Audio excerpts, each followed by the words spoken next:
Okay, so Nate, one thing we cannot do without, especially in Clubhouse Picks, is the Chan Cam.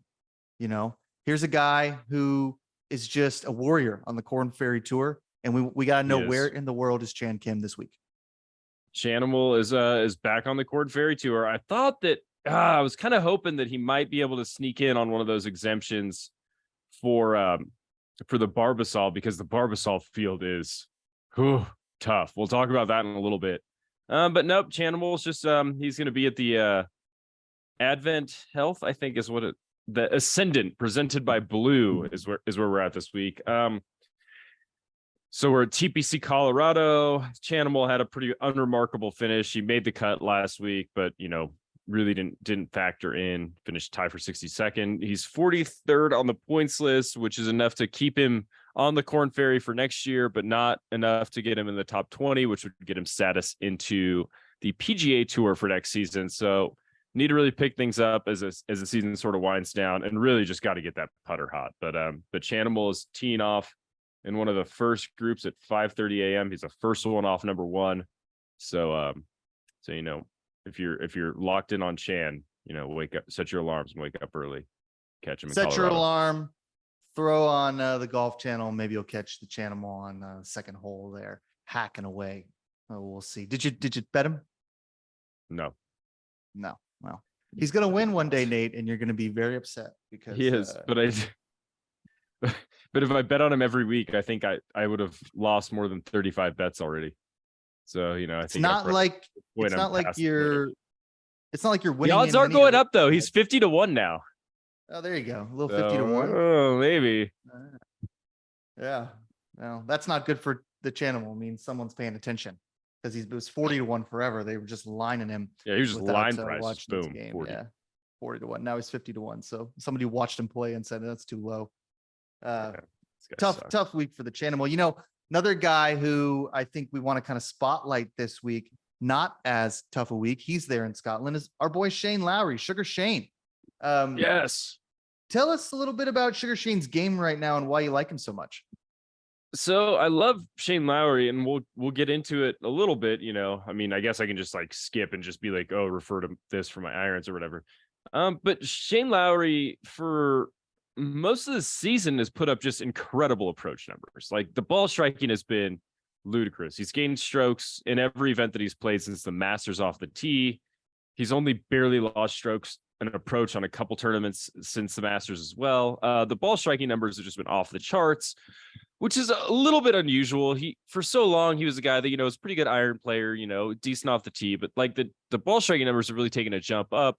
The problem was that it just came at the expense of his putting, where he's just been irredeemably bad, I guess would be the charitable way of putting it. That is very charitable. Atrocious. It's been bad. Really, really bad. There's no metric you can look at that's oh, this gives you hope. But what does give me hope is that he gained strokes putting at the US Open, where he finished tied for 20th.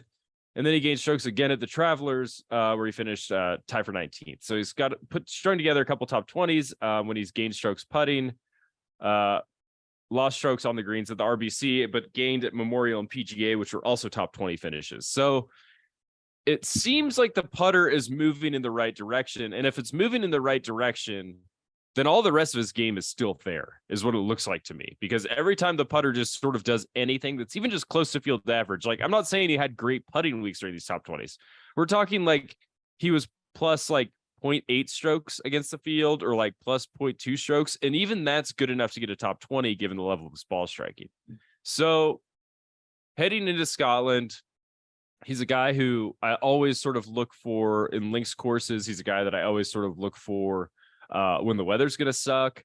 He's a guy that I always sort of look for when it feels like the final score might be closer to even par. Xander Schauffele won this tournament last year with a -7. So, this course can play tougher, especially with bad weather, which it looks like we're going to have.